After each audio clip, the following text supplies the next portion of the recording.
নমস্কার, কেমন আছেন সকলে? আশা করি ভালো আছেন। অঙ্কনার ডেইলি লাইফস্টাইলে আরও একটি নতুন ব্লগে আপনাদের সবাইকে জানাই স্বাগত। সকাল বাজে এখন 6টা, আপনাদের সঙ্গে দিনের শুরুটা এখন থেকে করছি।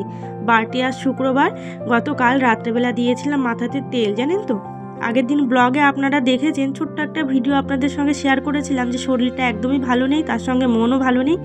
এত মাথা যন্ত্রণা করছিল, আমি যখনই কোনো রকম একটু টেনশন করি আমার প্রচুর মাথা যন্ত্রণা হয়, যার ফলে রাত্রেবেলা কিন্তু একটু তেল লাগিয়েছিলাম। যাই হোক, আজকে শ্যাম্পু করব। গতকাল তেল লাগানোতে কিন্তু আমার একটু উপকার হয়েছে। শ্যাম্পু করার আগের দিন যদি একটু মাথায় তেল দেওয়া হয়, শ্যাম্পু করলে কিন্তু চুলটা অনেক সিল্কি হয়। সকালবেলার স্কিন কেয়ারটা একটু করে নেব, যেহেতু আদিত্যকে আমি টিউশনেও ছাড়তে যাওয়ার একটা ব্যাপার আছে, তাই আগে থেকেই রেডি হয়ে গেলাম। বাসি জামা কাপড়টাও ছাড়া হয়ে গেল। নিজে একটু রেডি হয়ে তারপরে কিন্তু যাব সংসারের কাজকর্ম করতে। আমি প্রত্যেকটা ব্লগে সবসময় বলি যে নিজেকে সবসময় পারফেক্ট রাখার চেষ্টা করতে হবে। আমার যেমনই চেহারা থাকুক না কেন, ভগবান যদি আমাকে কালো রূপেও পাঠাতেন, তবেও সেটাকেও আমাকে কিন্তু সুন্দর করে সযত্নে রাখার দায়িত্বটা কিন্তু আমাকেই রাখতে হবে। তো আমাদের প্রত্যেকটা মানুষের, প্রত্যেকটা গৃহবধূদের বিশেষ করে উদ্দেশ্য করে আমি বলছি যে নিজেদের যত্ন নিজেকেই রাখতে হবে। কেউ কিন্তু আমাদের বলে দেবে না যে বৌমা আজকে একটুখানি নিজেকে একটু সাজাও তো। খুব কম শাশুড়ি এরকম দেখা যায়। আর সবথেকে বড় কথা, সংসারের কাজকর্মের মধ্যে দিয়ে নিজেকে পারফেক্ট রাখাটা কিন্তু নিজেদেরই দায়িত্ব। চলুন, জলের বোতলগুলোকে একে একে জল ভরে নিয়েছি। এখন এই টেবিলটাকে পরিষ্কার করে এখানে জলের বোতলগুলোকে সুন্দর করে সাজিয়ে রাখবো। আমি না মেলাতে গিয়ে খুব বড় একটা ট্রে খুঁজেছিলাম, কিন্তু জানেন তো সেখানে ট্রেটা পাইনি। জলের বোতলগুলোতে আগে যে ট্রেটার উপরে রাখতাম, সেই ট্রেটা আমার ফেটে গিয়েছে, যার ফলে এখন আমার এই জলের বোতলগুলোকে নিচেই রাখতে হচ্ছে। আর ট্রের উপরে রাখলে বোতলগুলো কিন্তু দেখতে সুন্দর লাগে।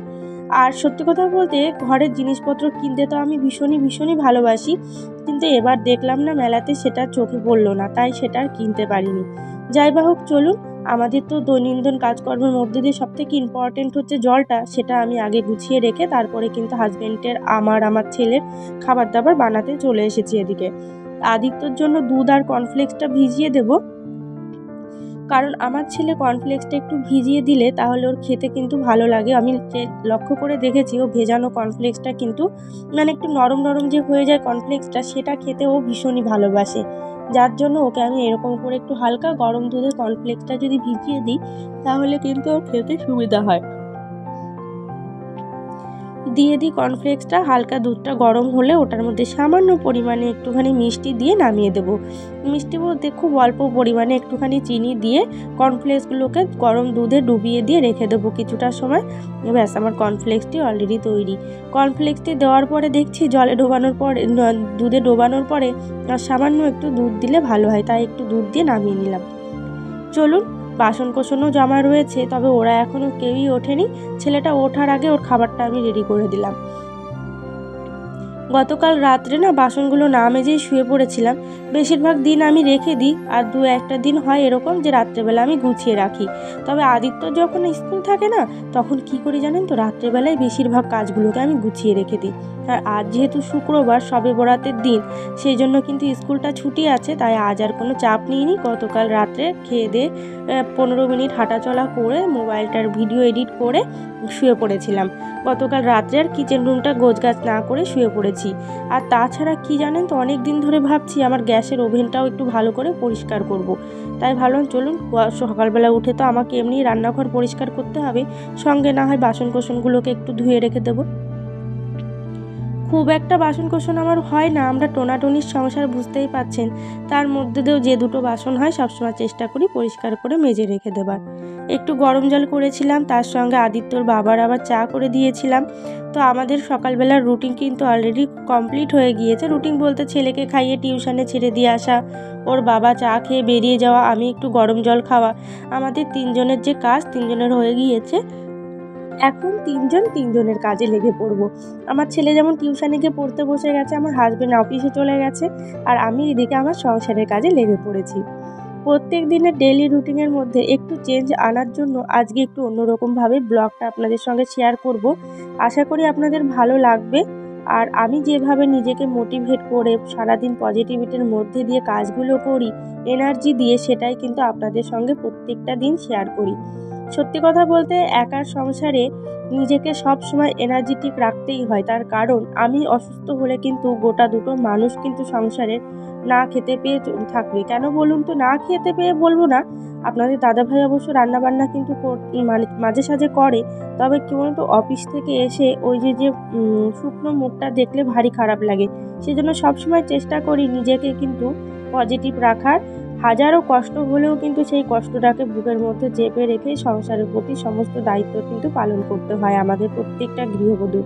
বা তার জন্য সবথেকে গুরুত্বপূর্ণ যেটা, নিজেকে সবসময় পজিটিভ রাখতে হবে। আমরা প্রত্যেকটা মানুষ চিন্তা করি আমি এটা পেলাম না, আমি ওটা পেলাম না, আমার এটা নেই সেটা নেই। আমরা কিন্তু এই চিন্তা করতে করতে আমাদের দিনগুলো কোথা দিয়ে পার হয়ে যায় আমরা নিজেরাও বুঝতে পারি না। তবে আমাদের এই সমস্ত থেকে কিন্তু দূরে থাকতে হবে। কার কি আছে সেগুলো আমাদের একদমই দেখা যাবে না। নিজের যতটুকুন আছে ততটুকুন নিয়েই আমাদের খুশি থাকতে হবে। অনেক দিন ধরে ভাবছিলাম গ্যাসের ভেতরে এই যে ফাঁকাগুলো, এখান দিয়ে আর কি আগুন বেরায়, সেই জায়গাগুলোকে একটু পরিষ্কার করব। যখনই দুধ জাল করি, দু একটা দিন দুধগুলো উঠে পড়ে, তখন কিন্তু এই জায়গাগুলো এরকম পুরো কালো হয়ে যায়। একটু স্পুন দিয়ে সবার আগে ভালো করে খুঁচে জায়গাগুলো পরিষ্কার করে নিলাম। তারপরে একটা ভেজা কাপড় দিয়ে এখন ভেতরে ঢুকে সব পরিষ্কার করে নেবো। এগুলো করা কিন্তু ভীষণই একটু সময় সাপেক্ষের ব্যাপার। দেখতে খুব সোজা হলেও ধৈর্য ধরে আস্তে আস্তে কিন্তু কাজগুলোকে আমাদের করতে হয়। আর সত্যি কথা বলতে আমার রান্নাঘরটা কিন্তু খুব একটা বড় নয়, একদমই ছোট। তার মধ্যে আমাদের অ্যাডজাস্ট করে জিনিসপত্র রাখতে হয়। এদিকে কিন্তু আমার ওভেনটা সুন্দর করে পরিষ্কার করা হয়ে গিয়েছে। এখন আমি নিচটা ভালো করে পরিষ্কার করে নেব। আর এই ট্রেটা বিগত আজকে 4 বছর হয়ে গেল আমি ইউজ করছি, জানেন। খুব ভালো একটা ট্রে পেয়েছিলাম মাত্র 30 টাকাতে। বাড়িতে যখন হরেক মাল এসেছিল তখন কিন্তু আমি এই ট্রেটা কিনেছিলাম। ট্রেটা আর এই যে বাস্কেট মতন দেখছেন, ঝুড়ি কি বলবো ওটাকে, ওখানে আমি যে ছুরি, তারপর আমার যে লাইটার, এই সমস্তগুলো রেখে দিই আমি। ছোট ছোট জিনিসপত্রতে আমাদের সংসারটা কিন্তু গড়ে ওঠে একটা পুরো স্বর্গের মতন। আর আমি চেষ্টা করি আমার খুব একটা দামি জিনিসপত্র আমার সংসারে নেই, তবে যতটুকুন যা জিনিস আছে সবসময় তাকে সযত্নে ব্যবহার করার। আর একটা জিনিস কিন্তু আমাদের যত্নের উপরেই নির্ভর করে সেটা কতদিন টিকবে কি না টিকবে, তাই না বলুন? খুব একটা বা সযত্নশীল বা গুছিয়ে রাখতে পারি তা কিন্তু বলবো না, তবে আমি চেষ্টা করি আমার মনের মতন করে সেগুলোকে গুছিয়ে রাখার। চলুন, কিচেন রুমটা কিন্তু অলরেডি আমার গোছানো হয়ে গিয়েছে। গ্যাস ওভেনটা এদিকে কিন্তু আমার মোছা কমপ্লিট। এখন একে একে এই যে এগুলোকে কি বলে আমি ঠিক বলতে পারবো না, তো এগুলোকেও ভালো করে মেজে নিয়েছি। এখন একে একে ওভেনের উপরে এই স্টিকগুলোকে দিয়ে দেবো। গ্যাসের এই ওভেনটা বিগত 1.5 বছর হতে গেল কিনেছি। 1.5 বছর কি 1.5 বছর হয়েছে, হ্যাঁ 1.5 বছর হয়ে গিয়েছে কিনেছি। তো যাই হোক, যত্নের জন্য কিন্তু এখনও পুরো নতুনের মতনই আছে। এদিকে কিচেন রুমটা ক্লিন করা হয়ে গিয়েছে। এখন এই কাপড়গুলোকে ভালো করে সার্ফের জলে ডুবিয়ে পরিষ্কার করে নিয়েছি। নিজেকে তো সাজাতে হবেই, তার সঙ্গে কিন্তু সংসারকেও সুন্দর করে সাজিয়ে রাখার দায়িত্বও কিন্তু মেয়েদেরই থাকে। আমার সংসারের জিনিসপত্রগুলো থাকলেও সেগুলোকে যত্ন করে ব্যবহার করলেও ভালো দেখতে লাগে না, তার একটাই কারণ ঘরটা ভীষণই ভাঙাচোরা, তার মধ্যে আবার কালার করা নেই ভালোভাবে। যার জন্য যেমনই ঘর থাকুক না কেন আমি সেটাকে কিন্তু গুছিয়ে রাখি আর আপনাদের সঙ্গে শেয়ার করি। হয়তো কিছুদিনের মধ্যেই কালার করে দেবে ঘরটা। আর এই যে 3 জন অপেক্ষা করছিলেন সকাল থেকে যে কতক্ষণে একটু খেতে দেবে, আজকে না রুটি আর ছিল না, সেই জন্য বিস্কুট দিয়ে দিলাম। ঘরে বিস্কুট ছিল, তো সেই বিস্কুটগুলো 3টে করে এক একজনকে দিয়ে দিয়েছি। মাঝখানের যে কুকুরটি আপনারা দেখছেন ও না ভারী দুষ্টু, জানেন। ওই যে পেছনের কুকুরটা বা সামনের কুকুরটাকে একদম কামড়ে দিয়ে তাদের কিন্তু বিস্কুটগুলো খেয়ে নেয়। সেই জন্য ওকে আমি আদর করছিলাম যাতে ও ওই বিস্কুটগুলো না খেতে যায়। আর এত বোঝে প্রত্যেকটা কথা, আপনাদের কি বলবো জানেন, সন্ধ্যা হলে এসে বসে থাকে রুটি খাওয়ার জন্য। আমি ওকে বলি যতক্ষণ না আমি রুটি দেবো ততক্ষণ কিন্তু বাড়ির থেকে একদমই নড়ে না। আর আমি যদি ওকে বলি ওখানে বসেই থাকবে। আবার যখন আমি গরম রুটি ওকে ছুঁড়ে দিই বা ছিঁড়ে মানে জানলা দিয়ে ছুঁড়ে মারি, ও কি করে জানেন তো, গরম রুটিটা তো খেতে পারে না, মুখে নিয়ে বসে থাকে। আমি যদি বলি বস আমি ছিঁড়ে দেবো এসে, ও কিন্তু কথাটা আমার বুঝতে পারে জানেন, তখন কিন্তু ও বসে থাকে রুটিটা নিয়ে, আমি যাব ছিঁড়ে দেবো তারপরে গিয়ে খাবে। মানুষের থেকে পশুদের কি বলবো, আত্মা ঠিক আমি ওরা তো আর সব কিছু বোঝে না, তবে জানেন তো মানুষের থেকে ওরা কিন্তু অনেক অনেক ভালো। তার কেন বলছি, মানুষকে খাইয়ে দাইয়ে মানুষের পেছনে আপনি কষ্ট করবেন, দেখবেন যার জন্য যত করবেন তার কাছ থেকে ততটাই আঘাত কিন্তু আপনি পাবেন। আমি বিশেষ করে পেয়েছি, যার জন্য আমি এখন কারোর সঙ্গে যোগাযোগ আমি এই জন্য রাখি না। নিজের হোক বা অন্যের হোক, যাই হোক, কত বন্ধুত্ব যে কমিয়ে দিয়েছি তার কোনো ঠিক নেই। এখন আর ভালোই লাগে না, কারোর সঙ্গে মন খুলে কথা বলতেও ভালো লাগে না, কারোর সঙ্গে মানে বন্ধুত্ব রাখতেও ভালো লাগে না। সব থেকে বেস্ট নিজের মতন করে নিজে থাকো, নিজের মতন করে কাজ করো, দিনের শেষে সংসারকে সময় দাও, এটাই সব থেকে বেস্ট। আর সত্যি কথা বলতে আঘাতের পর আঘাত পেতে পেতে এখন আর মনে হয় না যে কারোর সঙ্গে যোগাযোগ রাখি। আর আমি যেহেতু ছোট ছোট বিষয়ে ভীষণই ভেঙে পড়ি, সেই জন্য কিন্তু আমি আঘাতটা নিজে আরও বেশি পাই। তবে জানেন, আমার হাজব্যান্ডের দিক থেকে আঘাত পেলেও আমি সবসময় ওর দিক থেকে সাপোর্টও পেয়েছি অনেক অনেক বিষয়ে। সেই জন্য কি বলবো, নিজেকে একটা দুর্বল জায়গার থেকে অনেকটা মোটিভেট করতে পারি যে আমার হাজব্যান্ড অনেক ভালো। আর ওর সাপোর্ট না থাকলে হয়তো আপনাদের সামনে আজকে এত বড় একটা জার্নি আমি শুরু করতে পারতাম না। আমি কেন আপনাদেরকে জার্নিটা বললাম, কারণ ইউটিউব করাটা কিন্তু অনেকটাই কি বলবো সময় সাপেক্ষ বা ফ্যামিলিগত ব্যাপার থাকে। কারণ অনেকের হাজব্যান্ড আমি লক্ষ্য করে দেখেছি সামান্য একটা ছবি আপলোড করতে দিতে চায় না। অনেক অনেক গৃহবধূরা কিন্তু এই সমস্তও সহ্য করে। সেই দিক থেকে দেখতে গেলে আমার হাজব্যান্ড অনেকটাই পজিটিভিটির মধ্যে দিয়ে ওই জিনিসগুলো ভালো বোঝে বা আমাকে ওই জিনিসগুলো থেকে কখনো মানা করে না। যাই হোক, চলুন, জামা কাপড়গুলো ধুয়ে দিয়েছি, আদিত্যর বিশেষ করে জামা কাপড়গুলো ছিল, তো সেগুলোকেই এখন মেলে দেবো। আর বাসি জামা কাপড়ও কিছু ছিল, সেগুলোকেও এখন ধুয়ে মেলে দেবো। খুব তাড়াতাড়ি করে কাজবাজগুলো করছি, তার কারণ আজকে যেহেতু বৃহস্পতিবার, তারপরে আদিত্যর আবার ভ্যাকসিন লাগাতে যাওয়ার ডেট, সেই জন্য কিন্তু সকাল থেকে ভীষণ তাড়াহুড়ার মধ্যে দিয়ে সমস্ত কাজগুলো গুছাচ্ছি। ঘর মুছে জামা কাপড় কেচে তারপর আবার আদিত্যকে আনতে যাওয়ারও ব্যাপার আছে জানেন। ছেলেকে সকালবেলা ছেড়ে দিয়ে আসা, আবার আনতে যাওয়া, সেখান থেকে এসে আবার স্কুলে যাওয়া, এই করতে করতে দিনগুলো যে আমার কোথা দিয়ে পার হয়ে যায় আমি নিজেই বুঝতে পারি না। তবে জানেন, যখন স্কুল ছুটি থাকে তখন আমার ছেলেটার একেবারে দিনটা ভালো কাটে না। তার কারণ ও তো বাচ্চা মানুষ, 5টা বাচ্চার সঙ্গে যখন ও মেশে ওর নিজেরও ভালো লাগে আর ও ভালো সময়টাও কাটায়, সেই জন্য ঘরে একদম থাকতে চায় না। কিন্তু কি করা যাবে, আজকে তো স্কুল ছুটি, ওকে বাড়িতে থাকতেই হবে। আমি এখন এই সামনেটা ভালো করে ধুয়ে নেব জানেন। একটু পাইপটা বের করে নিয়েছি, জলটা চালু করে দিয়েছি।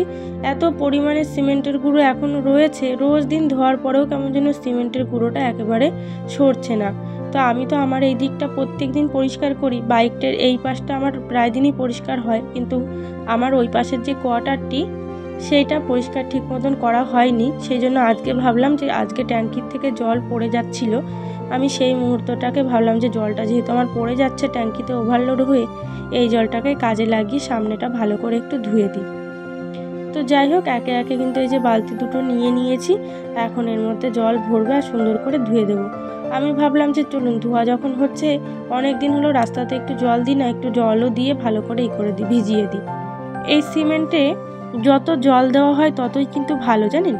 আর যখন আমরা ঘর করব বা প্রত্যেকটা মানুষই তো একটা ঘর করা হয়, ঘরের থাকে, সান্নিধ্য থাকে, তো সেটাতে কিন্তু নতুন ঘর করলে সেটাতে যত বেশি জল দেওয়া হবে ঘরটা কিন্তু ততই ভালো থাকবে। চলুন এখন যাবো আদিত্যকে আনতে। আমার এই রাস্তাটি কত সুন্দর তাই না বলুন, এক পাশে কোয়ার্টার, এক পাশে রেল লাইন এরিয়া, দুই পাশে ছোট্ট ছোট্ট এই ছাতিম গাছ, ভীষণ ভীষণ ভালো লাগে আমার এই রাস্তাটি। আর সকালবেলা যখন সকলে মর্নিং ওয়াক করতে আসে সেই দৃশ্যটা তো আরও বেশি ভালো লাগে। আর কিছু এই পাশে ও পাশে দুপাশে তাল গাছও আছে লাগানো মাঝখান দিয়ে, ভীষণ ভালো লাগে। চলুন, ভ্যাকসিন লাগাতে যাওয়ার জন্য আবার দিদিমণি ফোনও করেছিলেন জানেন। তো তাড়াহুড়া করে রান্নাবান্নাটাও শুরু করতে হবে। কত রান্নাবান্না করে রেখে যেতে পারবো কিনা জানি না, সেটাই হচ্ছে সন্দেহ। গাছে অনেকগুলো কুঁদরি হয়েছে, বেশ কিছুদিন ধরে ভাবছি কুঁদরিগুলো তুলবো জানেন। তবে কুঁদরিগুলো তো আমি গাছ থেকে তুলে নিয়েছি। গিয়েছিলাম পালং শাক কাটতে, আমার কিছু পালং শাকের শীষ হয়েছে, শীষ পালং কাটতে গিয়ে লেগে গেছিলো হাতে যোগ জানেন। ভয়ে তো চিৎকার চেঁচামেচি শুরু করেছি। এদিকে আপনাদের দাদাভাই তো বাড়িতে নেই। অবশেষে একা একা অনেক ঝাড়াঝাড়ির পরে সেই চোখটা কোথায় যে ছুটে পালালো কি জানি, সেটা আর দেখতে পারিনি। আর আদিত্য এসে কি বলছে জানেন, মা উঠে এসো উঠে এসো, আমি পরিষ্কার করে দিচ্ছি আমি পরিষ্কার করে দিচ্ছি। আমার ছোট্ট ছেলে ওইটুকু যে বলেছে ওটাই অনেক। আমি আদিত্যকে এদিকে নিয়ে চলে এসেছি কিন্তু ভ্যাকসিন দিতে। আর ওকে আমি বুঝিয়ে সুঝিয়ে রাখার জন্য কিন্তু কিনে দিয়েছিলাম হাওয়াই মিঠাই। তবে জানেন আমার ছেলে এতটাই শক্ত, ও কিন্তু এই যে ভ্যাকসিনটা লাগিয়ে নিয়ে এসে এইখানটা বসে বসে খাচ্ছে। আর ওকে আমি দেখাচ্ছিলাম বাবা কোথায় দিয়েছে রে, আমাকে বলছে মা হাত দিও না ব্যথা আছে কিন্তু। একটু কান্না করেনি জানেন, সব বাচ্চারা হাউ হাউ করে কান্না করছে, ও একটু কান্নাকাটি কিচ্ছু করেনি। এই স্কুলটাতেই ওকে আমি নিয়ে আসতাম আগে। ওর হাওয়াই মিঠাই খাওয়া হয়ে গিয়েছে, তো সেই প্যাকেটটা আমি ওকে বলছি নিচে ফেলে দে, বলছে না তুমি কিছু জানো না, ওখানে ডাস্টবিন রয়েছে, ডাস্টবিনে গিয়ে নোংরাগুলো ফেলতে হয়। সামনে একটা কাগজ দেখতে পাচ্ছেন এই দরজাটির কাছে, ও বলছে মা ওটাও নিয়ে ফেলে দিই। আমি বলছি না একদম না, নোংরা কাপড় তোমার ধরতে হবে না। হাতটা একটু দুলাচ্ছে, লাগছে আমার ভয় যে বাড়িতে গিয়ে কান্নাকাটি না শুরু করে ব্যথাতে। তো পুজো না করেই কিন্তু স্নান করে ছুটেছিলাম ছেলেকে নিয়ে ভ্যাকসিনটা দেওয়াতে। 5 বছরের টিকা দিয়ে নিয়ে আসলাম আর কি, পোলিও টিকা যেটা বলে সেটা। তো বাড়িতে এসে এখন এই যে ফুলগুলো তুলে নিয়ে ঠাকুরের পুজো করতে যাব। এত সুন্দর হয়েছে, এইগুলোকে আমরা ছোটোবেলায় বলতাম পয়সা ফুল। এটার তো আলাদা একটা নাম আছে, সেটা ভালো নামটা হচ্ছে নয়নতারা। আমি ভুল বললাম কিনা জানি না, যাই হোক গাছগুলো হয়েছে, এত সুন্দর হয়েছে দেখুন। এগুলো কিন্তু জানেন কি হয়, ওই যে সব ফুলগুলো তো আর তোলা হয় না, যে দুটো একটা বীজ থাকে তার থেকেই যে বীজগুলো পড়ে নিচে, সেখান থেকেই কিন্তু এত সুন্দর গাছগুলো হয়। দুপুরবেলা রান্নাবান্নাও আমি কমপ্লিট করে নিয়েছি। রান্নাটা আজ আপনাদের সঙ্গে শেয়ার করতে পারিনি। এখানে কিন্তু এই যে গাছ থেকে তুলে আনা কুঁদরি, আলু, কুমড়ো, তারপর পালং শাক আছে, আলু আছে, সমস্ত কিছু দিয়ে একটা সবজি করেছি। এখানে বাসি একটু মাংস আছে, আপনাদের দাদাভাইকে এটা গরম করে দিয়ে দেবো। আর এখানে কিন্তু আছে বাঁধাকপি আর আলু ভাজা। আর এই যে ভাত করেছি এখানে। আর এখন আমি এই যে সবজির খোসাগুলো এইগুলোকে বাইরে ফেলতে যাব। তবে বাইরে আমি ফেলবো ঠিকই, আমি সবজির খোসা একেবারে ফেলে দিই না জানেন তো, সেটাকে দিয়ে কিন্তু আমি একটা কাজে লাগাই। আজ আপনাদের সঙ্গে সেই ভিডিওটা শেয়ার করব। আর ছোট্ট একটা ভিডিওতে আমি তো গতকালকে শেয়ার করেই দিয়েছিলাম। তো আপনারা হয়তো দেখেছেন, যারা যারা দেখেছেন তারা জানবেন যে আমি এই সবজির খোসাগুলো দিয়ে কি করি। তো চলুন আজকে সেটাই আপনাদেরকে দেখাবো। আমি অলরেডি নিয়ে কিন্তু চলে এসেছি বাইরে সবজির খোসাগুলোকে। এদিকে দেখতে পাচ্ছেন আমি কত গাছ লাগিয়েছি, সবটাই পরিশ্রমের ফল আমার নিজের। তবে আমার হাজবেন্ড আমাকে মাঠের থেকে কিছুটা মাটি আমাকে এনে দিয়েছিল, বাদ বাকিটা সমস্তটা আমার নিজেরই করা। এবার আপনাদের দেখাই সবজির খোসার ফলাফল। লঙ্কাগুলো দেখেছেন কেমন হয়েছে, একটাই গাছ কিন্তু এখানে এত সুন্দর লঙ্কা হয়েছে ভাবা যায়। আর সবটা হয়েছে এই সবজির খোসার গুণাগুণে। এই বালতিটার মধ্যে কিন্তু সবই সবজির খোসা, ওগুলো পচে পচে যে মাটিটিও হয়েছে তার মধ্যে এই লঙ্কার চারাটি আমি বসিয়েছিলাম। তো সেখানেই কিন্তু এত সুন্দর হয়েছে লঙ্কার গাছ। আর সেই জন্যই কিন্তু কি করি জানেন তো, প্রত্যেক দিন যে সবজিটা রান্না করি তার যে খোসা দুটো একটা বের হয়, সেই খোসাগুলোকে এনে আমি গাছের গোড়াতে রেখে দিই। তবে আমার পাশের ঘরের দিদি আমাকে বলেছিলেন প্লাস্টিকের মধ্যে পচিয়ে দিলে নাকি সেটা আরও বেশি ভালো হয়, কিন্তু সেটা আর করলাম না, ঘরের সামনে তো ভালো দেখাবে না। এদিকে কিন্তু আদিত্য ভ্যাকসিন দেওয়ার পর এই যে জ্বর এসে গেছে, তো ছেলেটার পাশে বসেছিলাম আমি, ভিডিও আর কন্টিনিউ করতে পারলাম না আপনাদের সঙ্গে। আজকে এই পর্যন্তই আমি শেয়ার করছি। ফুলে গেছে হাতটা দেখেছেন, আর ভীষণই কান্না করছিল। আমার এত খারাপ লাগছে, আমি ভাবছি কি ভিডিও করব, একেবারে মন লাগছে না। সেই জন্য আজকে ভিডিওটি এই পর্যন্তই রাখছি বন্ধুরা। আর এই যে জেলটি, এই জেলটি এনে দিয়েছে ওর বাবা। তো এই জেলটি আমি ছোটোবেলায়ও ব্যবহার করতাম, যখন ও ইঞ্জেকশন দিয়ে নিয়ে আসা হতো তখন। তো এই জেলটি আজকে 350 টাকা দিয়ে কিন্তু কিনে নিয়ে আসছে ওর বাবা কিছুক্ষণ আগে গিয়ে দোকানে। ভিডিওটি তবে এই পর্যন্তই রাখছি। ভালো থাকবেন, সুস্থ থাকবেন। দেখা হবে নতুন আরও একটি ব্লগে আগামীকাল। ততক্ষণ সকলে সাবধানে থাকবেন। আর ভিডিওটি ভালো লাগলে একটা লাইক দিয়ে যাবেন আর চ্যানেলটিকে সাবস্ক্রাইব করে অবশ্যই আমার পাশে থাকবেন সকলে।